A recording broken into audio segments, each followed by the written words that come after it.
Então vamos lá. Para falar um pouquinho, né, do luto, né? Como é que é a minha experiência, o que eu estou vivendo, né? E falando um pouquinho da reatualização do luto, né? Quais são os outros objetos de retorno desse sentimento, né? Desse afeto que está ligado à perda, né? Então, você perdeu um ente querido, né? E como que a gente vai elaborar, né, o luto a partir de então, né, da perda. Nem sempre, quando a gente perde uma pessoa, né, que é cara, que é importante pra gente, né? E que a gente tem um vínculo afetivo, né, meio misturado, né, simbiótico, como, por exemplo, assim, uma relação de mãe e filho, né, que nem sempre as relações de mãe e filho são exatamente, né, simbióticas, elas podem estar também aí desvinculadas de afeto, aí vai depender também da estrutura psíquica de cada mãe, né, de como que se reatualiza, né, os afetos da maternidade para aquela pessoa, né? Então, falando um pouquinho da reatualização, né, do sentimento de luto, como é que ela se dá, né, no decorrer, né? Então, às vezes, a gente, quando perde imediatamente aquela pessoa, às vezes a gente não consegue dirigir exatamente o nosso afeto, elaborar a perda, né, muito significativa, porque ainda não teve aquele espaço de falta, né? Então a gente se defende algumas vezes até negando o fato em si da perda, né? Como se ela não tivesse exatamente ocorrido, que dentro da gente fica uma mistura de sentimento de qual a gente não consegue se desligar muito e a gente acaba utilizando outros operadores de substituição, né? Para não conseguir dar conta do que a gente está sentindo naquele momento. Então, às vezes, no primeiro momento, a gente fica tão absorto nas questões de resolver, né, as partes burocráticas da situação, que chega até a ser assim, bastante cruel a gente não conseguir fazer uma despedida. E essa parte da qual você não consegue fazer a despedida no momento, porque você tem que dar conta de várias circunstâncias burocráticas, né, que são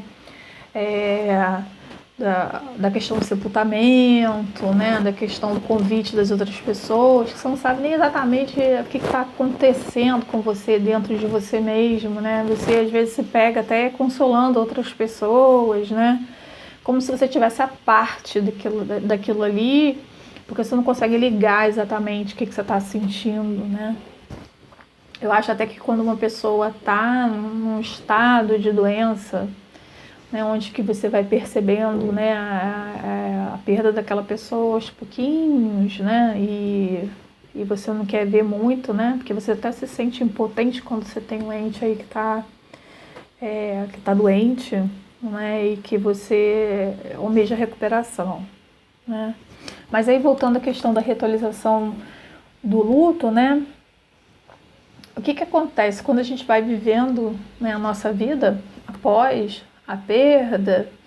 É muito estranho, né, você saber, né, se deixar a pessoa, né, naquele ambiente, né, de sepultamento, e você voltar para casa de mão vazia. Às vezes eu fico pensando até aqui como que deve ser difícil também a gente gerar, né, o filho e perder naquele momento e voltar para casa, né, sem o filho, né?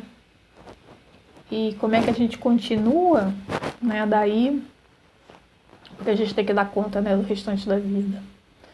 E é muito complicado quando a gente está nesse processo, né, de sepultamento, né, e você recebe as pessoas e você não sabe.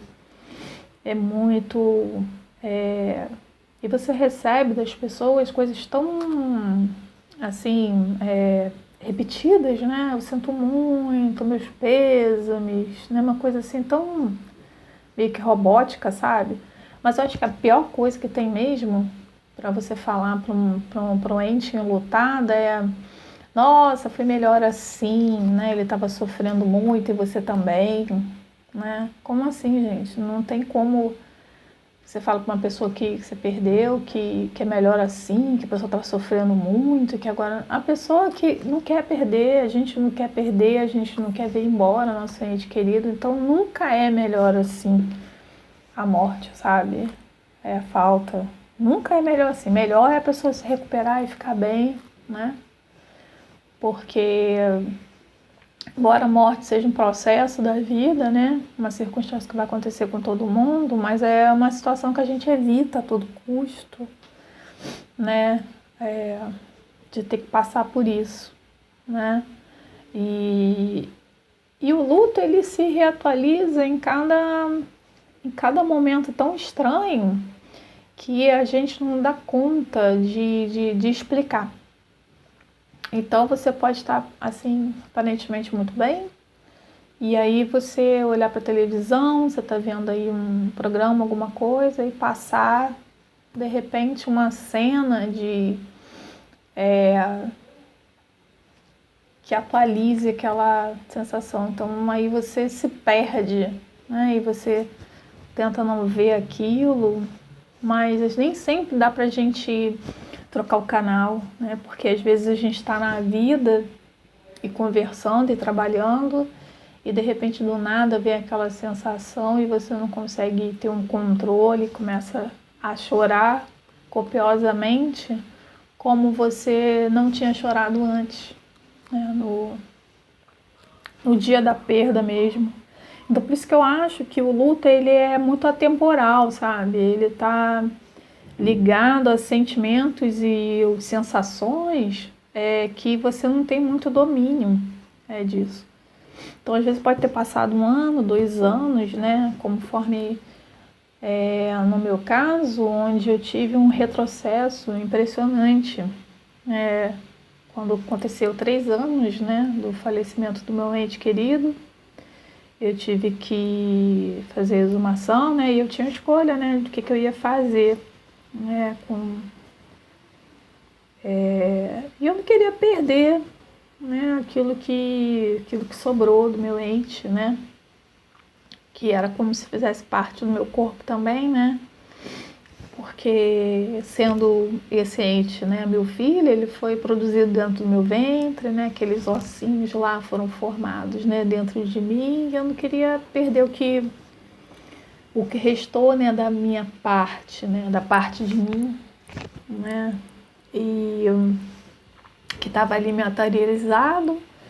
Então eu queria eternizar aquilo, né, aquilo que desprendeu de mim, né, aquilo que não estava mais vivo, mas era meu, né. Então foi muito difícil eu fazer isso, né, pedir ajuda do meu irmão para ele acompanhar, né, a exumação. Então eu paguei, né, um espaço para ele, né, fiz uma lápide, né, e foi uma segunda despedida, talvez até mais intensa, porque a primeira eu tinha que fazer tantas coisas, né, eu tinha que tomar tantas atitudes, tantos papéis, né, tantas questões, né, para poder acertar. São muitas coisas que a gente tem que fazer quando a gente perde, né, e tem que fazer o sepultamento, que a gente não sabe nem direito o que está acontecendo, né? Porque é uma noite que você não dorme, é pouco tempo que você fica ali com o seu ente, né? Um pouco tempo de velório, né? Então é uma situação muito difícil. Então tudo aquilo veio à tona 3 anos depois e eu me descompensei totalmente, né? Eu fiquei num estado assim neurótico, né? Assim,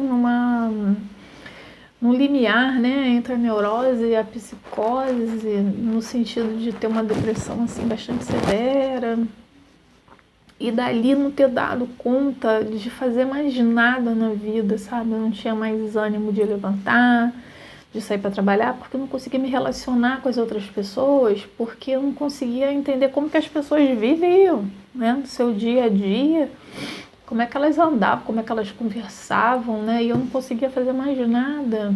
E a única coisa que eu conseguia fazer era dormir e sonhar e ficar entre uma coisa e outra. E eu só conseguia chorar o tempo todo. Então parece que tudo que, né, que eu fui vivendo ali, né, tentando me segurar o máximo que eu podia, veio totalmente à tona, né, desse terceiro ano, e que eu tive que me deparar com toda essa questão novamente. Então acho que aí reatualizou, né, aquele sentimento, aquela sensação de perda, e foi um fundo de poço emocional muito grande, bastante intenso e difícil de eu elaborar, e difícil de eu dar conta, e colocar outras coisas no lugar, né? Porque não tem como colocar nada no lugar, né? A perda de um filho é, é,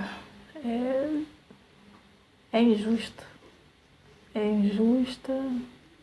não é elaborável e é muito difícil de continuar, né? Mas eu tô aqui, tô tentando, né? Um dia sim, outro não, né? Mas a gente vai levando. É isso aí.